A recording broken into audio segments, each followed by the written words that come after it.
Voy a pedirle a María Cecilia que intervenga de manera espontánea, natural, en los momentos en que adviertas ya la pertinencia por precisión, ajuste o algún elemento adicional que se pueda incorporar para beneficio pues, de todos nosotros.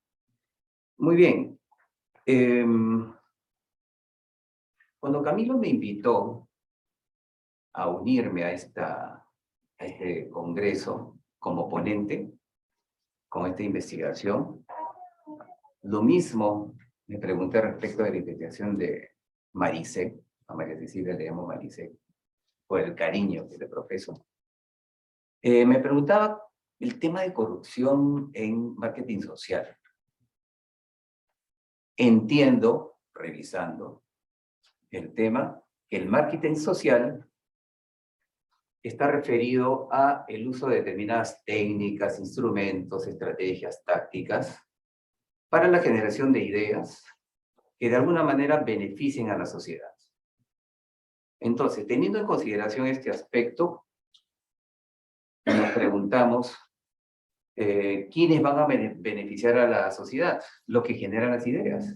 Y los que generan las ideas son los profesionales dedicados a esta disciplina profesional.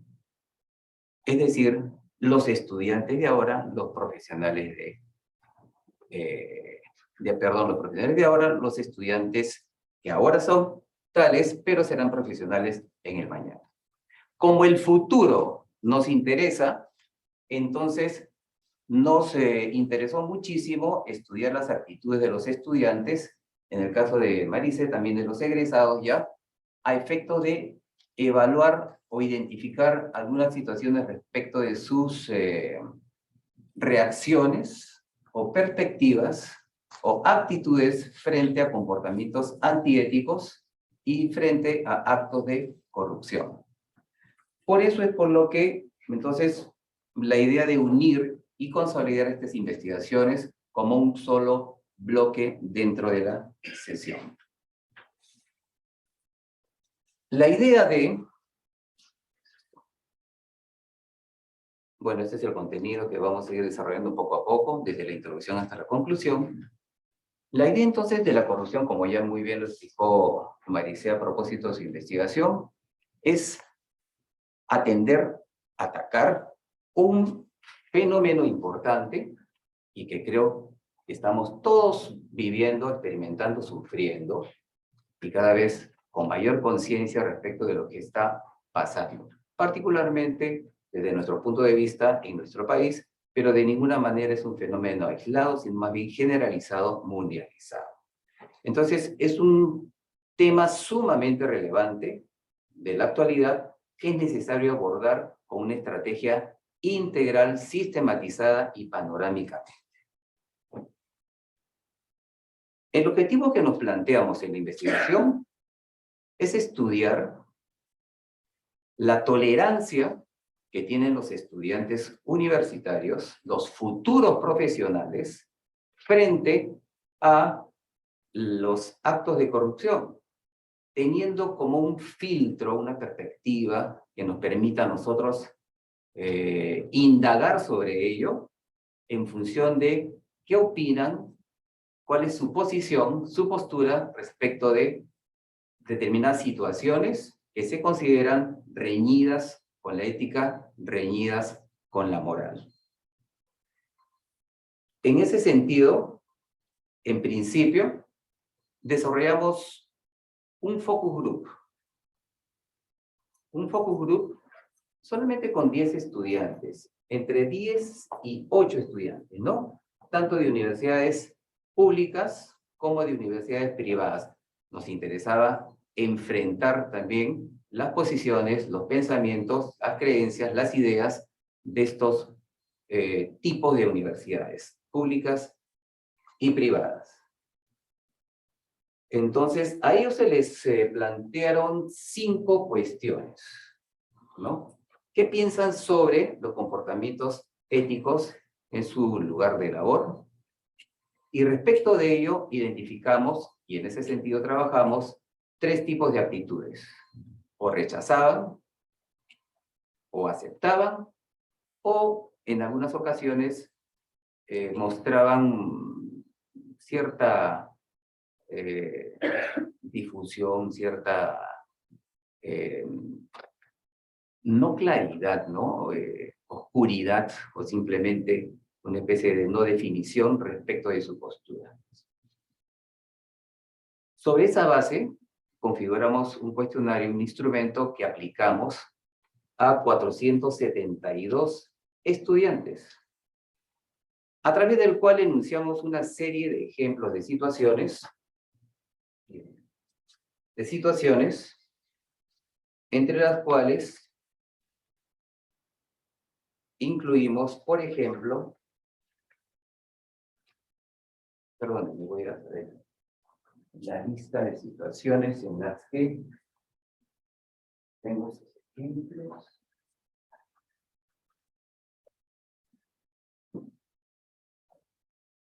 Luego tiene que ser en la mesa.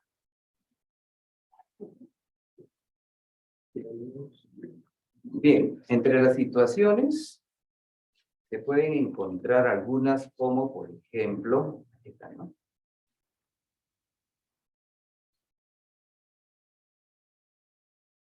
Si usan información sin citar al autor al momento de desarrollar sus trabajos.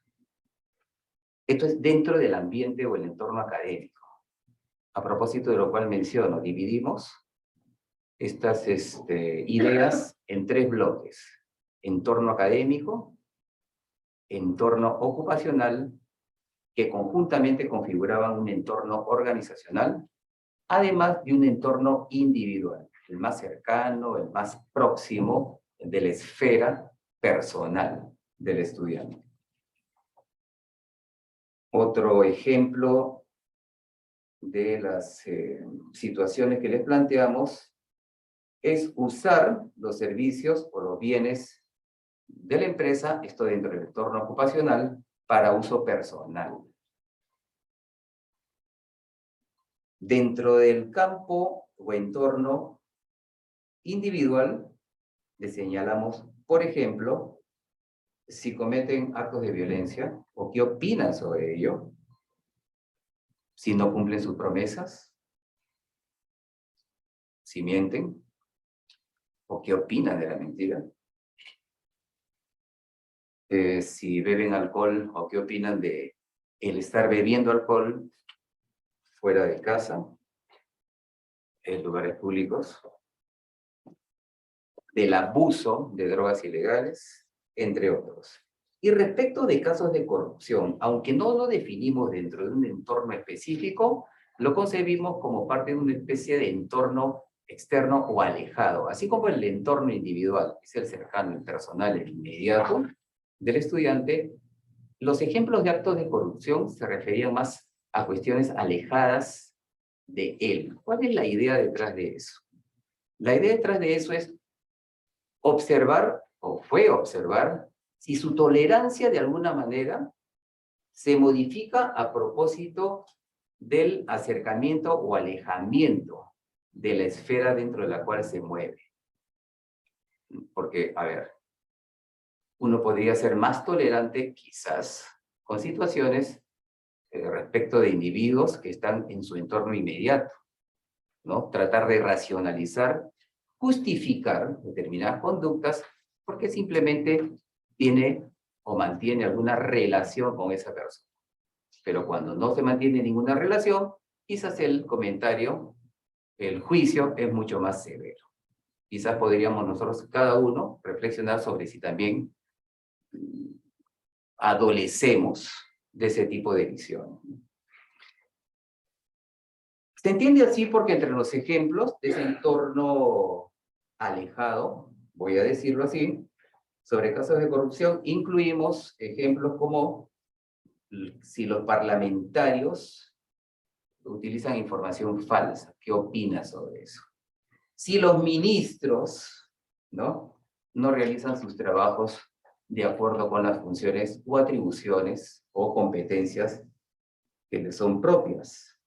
Si los jueces favorecen de manera particular o simplemente se alejan de la imparcialidad que deberían mantener.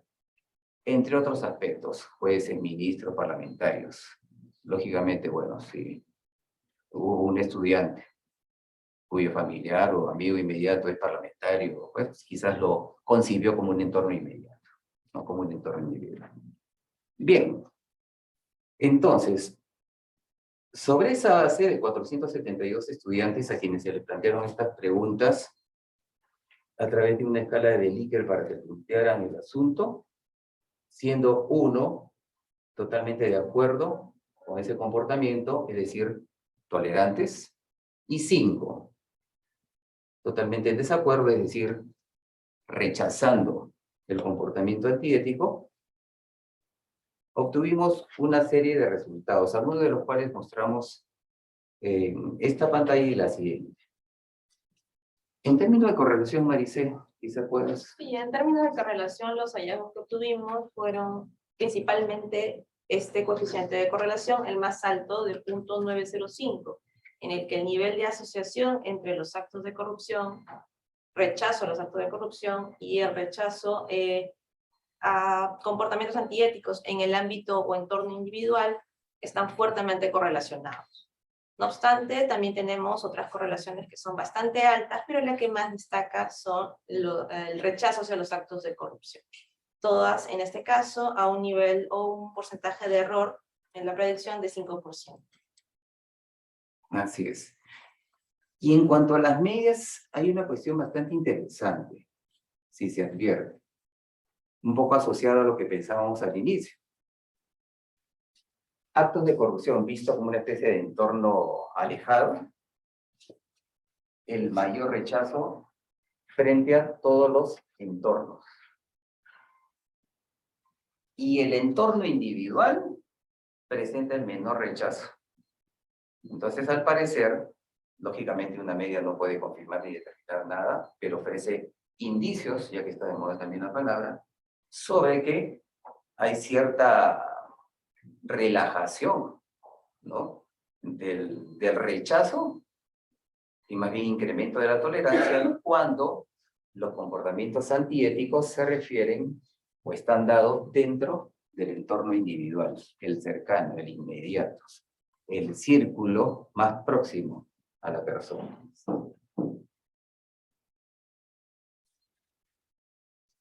Bien, por otro lado, para entender primero el cuadro, siendo las barras amarillas o representando las barras amarillas el entorno académico, la gris el entorno ocupacional y la verde ese entorno alejado en donde se encuentran actos de corrupción.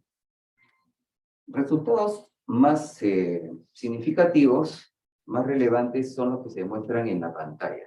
Por un lado, la barra gris arriba, que se refiere al, repito, entorno ocupacional, muestra que los estudiantes de estratos socioeconómicos bajos son los que expresan mayor rechazo o muy baja tolerancia, la más baja tolerancia, hacia comportamientos antiéticos dentro de un entorno en particular, que es el ocupacional. Repito, la barra gris es entorno ocupacional.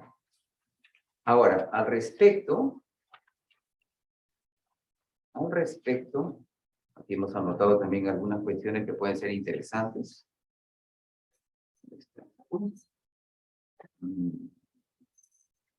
El entorno académico. Sí, aquí está, ¿no? La red, lo único. En este caso es lo único. Ah, no. Y así como el estrato socioeconómico bajo muestra el mayor nivel de rechazo, de acuerdo con los resultados, el estrato medio es el que evidencia el menor rechazo. Más tendiente al rechazo que a la tolerancia, eso sí, pero el menor rechazo. En cuanto a la universidad de procedencia, de origen de los estudiantes de universidades privadas muestran mayor rechazo que estudiantes de universidades públicas dentro del ambiente académico. Dentro del ambiente académico. El ambiente académico es la barra amarilla. La barra amarilla. Y dentro del ambiente externo, aquello referido a los actos de corrupción, también los estudiantes de universidades privadas son los que muestran mayor rechazo frente a esos actos. En cuanto a otra variable que es la disciplina que estudian, el campo de estudio, los resultados evidencian mayor rechazo en estudiantes que cursan estudios en ciencias sociales, negocios y leyes frente a los demás. Eso tanto en el ambiente académico, barra amarilla, como en el ambiente ese externo, referido a los actos de corrupción, barra verde. Y por último, en cuanto a la institución en donde laboran, aquellos estudiantes que laboran o están practicando en instituciones privadas muestran mayor rechazo frente a actos de corrupción, y por eso solamente la barra verde, que aquellos que están laborando o practicando en instituciones públicas. Eso podría tener una cierta explicación también, ¿no? Al menos dentro de nuestro medio. Sí.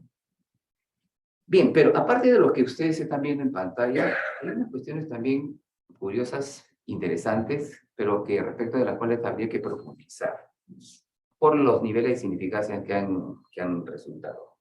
Por ejemplo, en cuanto al género se refiere, resulta que las mujeres presentan mayor rechazo que los hombres en todos los campos, tanto en el individual, académico, ocupacional, así como en ese ambiente o entorno externo. En cuanto a el ciclo, y esta es una de las conclusiones que van a ver seguidamente, en cuanto al ciclo, aunque está en segundo término aquí, ¿no? Sí. Una de las conclusiones que ustedes están viendo en pantalla es también, la verdad, digna de ser estudiada con profundidad, porque atañe a la formación del estudiante. Porque como ya bien lo dijo Maricé, al final de su investigación, esta es sumamente importante para generar, pues, seres humanos, ciudadanos, con valores sólidos, fuertes, y que puedan trabajar dentro de este entorno de marketing social de manera adecuada y que beneficie a la sociedad. En cuanto al ciclo académico se refiere, que es otra variable que estudiamos, los resultados muestran que los estudiantes que se encuentran entre el primer y cuarto ciclo rechazan más tanto los comportamientos antiéticos como los actos de corrupción en todos los entornos. En todos los entornos. Y de ahí el asunto va decreciendo. El rechazo va decreciendo. Y por lo tanto la tolerancia se va incrementando. Entonces habría que preguntarse y reflexionar sobre la necesidad de reforzar la formación en ese terreno. ¿Qué más aquí? Y bueno. Y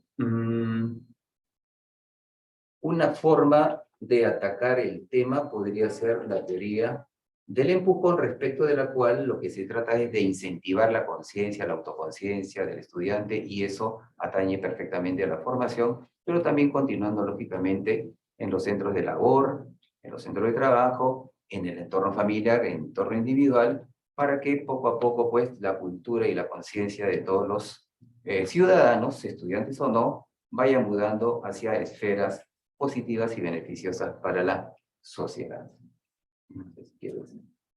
Bueno, principalmente asociar estos resultados, que son de un estudio cuantitativo, con lo que se presentó anteriormente, que es un enfoque cualitativo, y que la mixtura del abordaje de la corrupción debería ser lo predominante en la literatura académica para futuro, ¿no? Distintas aproximaciones para entender la corrupción son necesarias, y la combinación del enfoque cualitativo con el enfoque cuantitativo son muy importantes y se requieren para contextos tan complejos como el latinoamericano y particularmente en el. Así es, bien. Entonces, con eso hemos terminado este consolidado de investigación. Gracias a la Wikipedia, gracias a Vanina Vivas, quien es la tercera autora, o una de las autoras, porque no hay orden en sí, de la investigación sobre tolerancia ante la corrupción, y a quien imperdonablemente omití en la presentación inicial. Y espero que lo imperdonable lo perdone. Muchas gracias, profesor Alba. Teníamos una última ponencia, no sé si Sí. está conectado el interveniente ICASA, Marketing y Riquero de Ecuador por la comunicación, denominada comunicación estratégica para el sector del turismo sustentable. Bien. Bueno, damos paso a las preguntas. Si tuvieran alguna pregunta para los ponentes que acaban de intervenir, y posteriormente daríamos un receso para que los presentes puedan ir a almorzar. ¿Preguntas para el compañero? A ver, vamos con la compañera, el tema de la robó, pero hizo. Sí, por favor, Creo que el tema profesor es Alba, en Latinoamérica. vengan al estrado para responder a la pregunta, si son tan amables.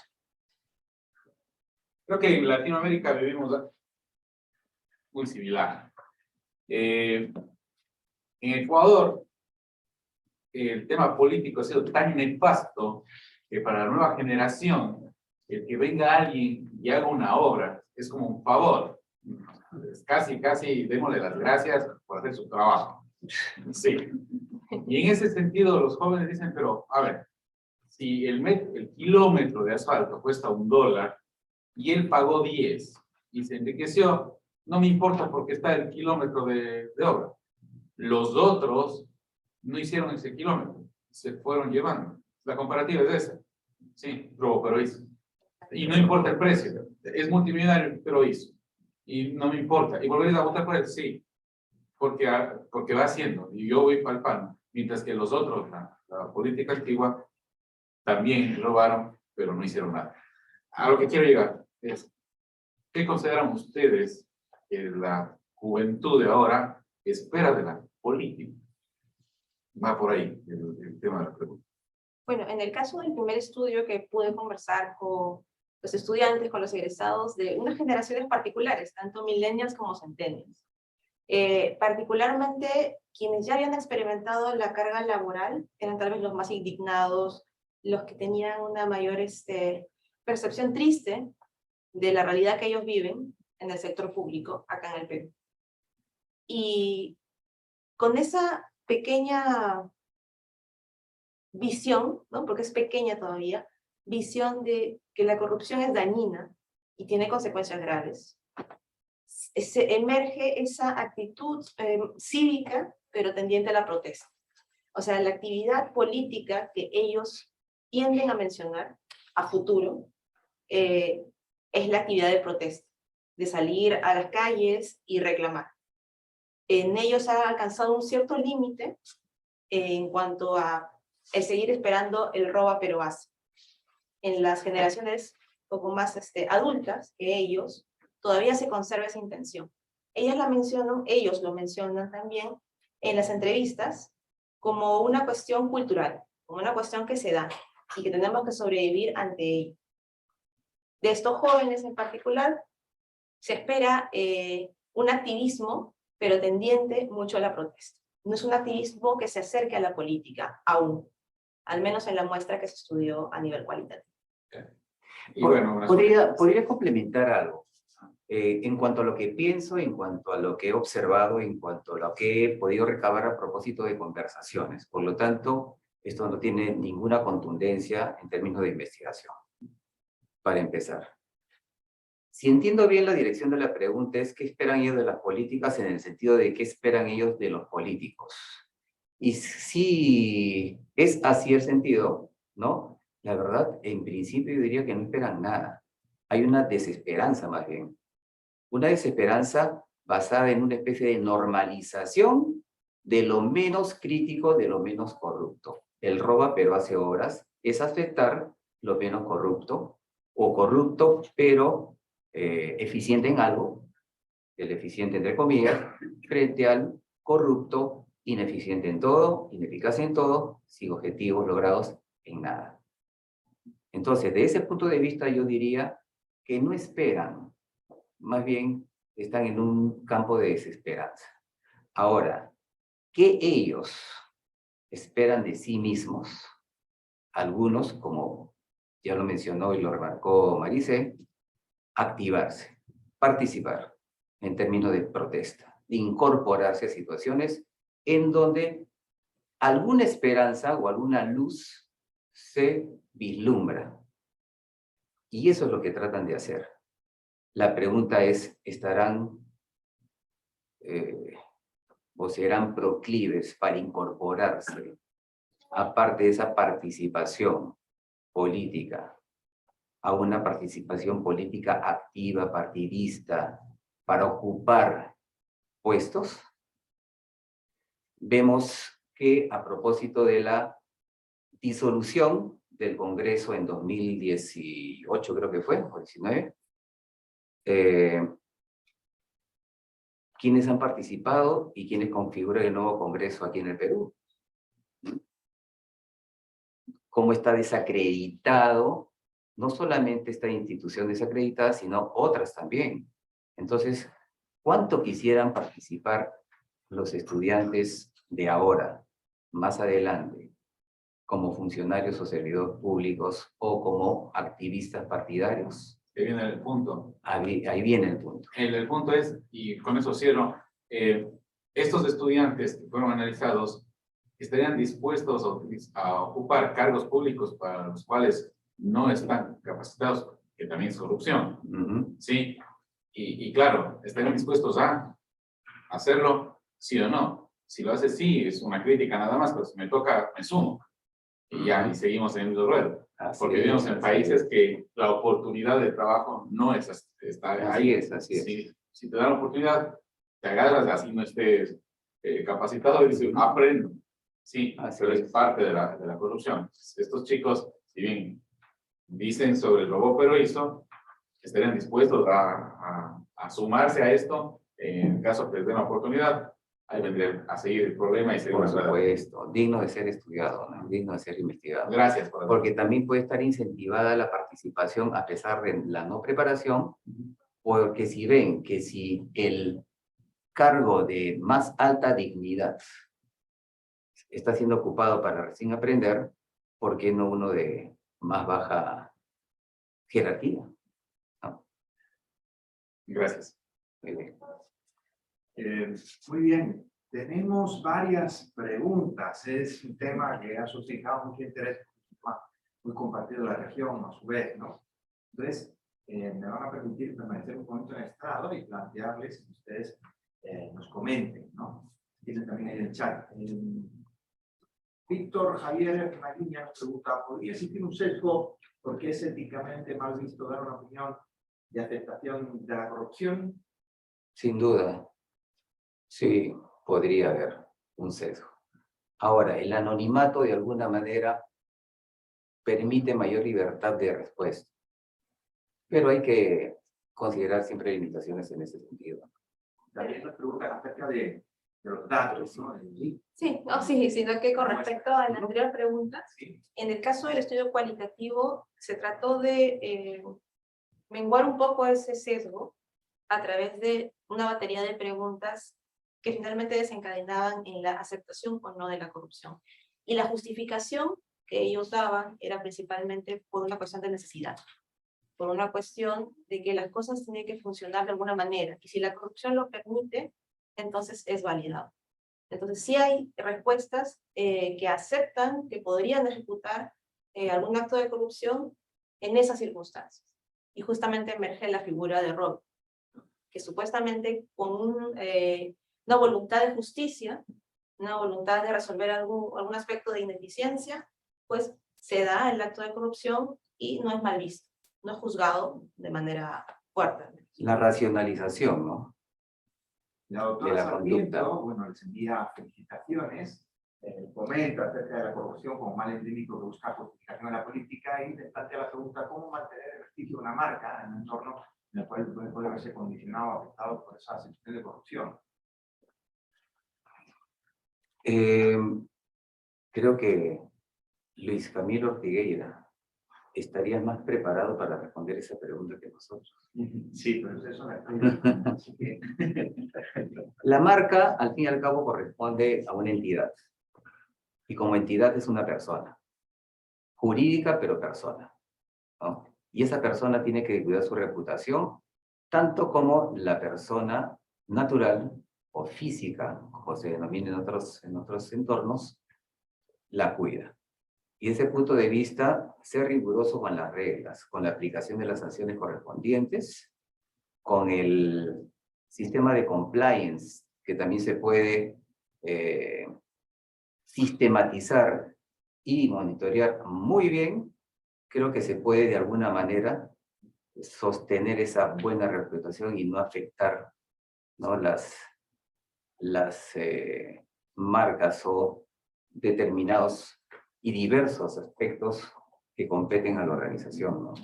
Claro, y el prestigio de esa marca podría ser similar, o sea, podemos extrapolar esta pregunta que hizo la doctora, se puede extrapolar alguna de los enunciados o citas que señalaron los egresados.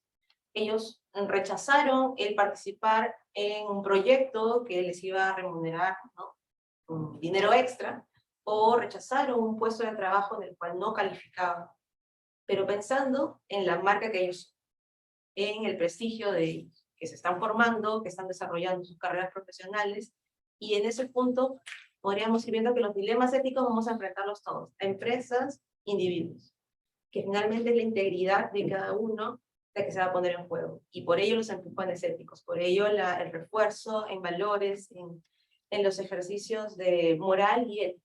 Es muy difícil, pero no imposible. Y si me permite comentar algo respecto también a Yadir, recordando un poco qué gatilló la intención de estudiar estos temas de corrupción en estudiantes. Estaba recordando el hecho de que visualizando la situación en el Perú, fundamentalmente a los funcionarios que están inmersos, involucrados en determinadas situaciones de esta naturaleza, dijimos, ellos antes han sido también estudiantes universitarios, ¿no? Así como nosotros lo hemos sido. ¿Qué ha provocado? ¿Qué los ha incentivado? ¿O qué ha de alguna manera servido como filtro o como aro para que ellos pasen a esa zona vedada, ¿no? Y respecto de ello, estamos nosotros, están los estudiantes actuales, exentos de transgredir, de inmiscuirse en situaciones en donde la tentación puede ser bastante atractiva. Bueno, líbrame de las tentaciones, líbrame de las tentaciones. Estaría relacionado con mi última pregunta, van a permitir los de Asun que sea la mía, justamente en qué grado considera que la formación de universidades con fuerte componente en valores, que en este caso, por ejemplo, las universidades jesuitas, influye en que luego las decisiones frente a las situaciones de corrupción sean diferentes frente a aquellos que no han tenido esa formación fuerte en valores. La formación entendida como formación teórica, práctica, pero también a través de la ejemplificación. Porque el entorno se tiene que manejar y cada uno de los miembros de dicho entorno se tiene que manejar de una manera sostenida, coherente, consistente, en función de lo que se enseña, en función de lo que se imparte. Y exigir también lo mismo de aquellos a quienes se forman, pero no a través fundamentalmente de palabras, sino a través de la acción misma, del comportamiento organizacional, del comportamiento personal. Es como la figura o el enlace o el vínculo entre padre e hijo, ¿no? Hijo pequeño, que fundamentalmente aprende a través de las actitudes que observa.